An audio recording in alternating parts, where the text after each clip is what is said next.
natin. Ay, ito ang isang sa mga tip kung paano bibili ng mga second hand na sasakyan. Ang una, tingnan natin ang makina. Tapos, pasok natin yung daliri natin. Hindi tumatakbo ang makina, ganun mo lang. Tingnan mo kung maraming sludge.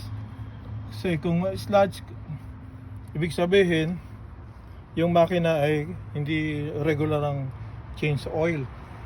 Kaya ang nangyayari, malapot na yung langis. Ngayon ito, ayos pa. Wala naman yung nagpuputik sa loob. Pag ginanon mo, yan, wala ka makikitang buo-buo. Ibig sabihin, itong makina, ayos to. Yan.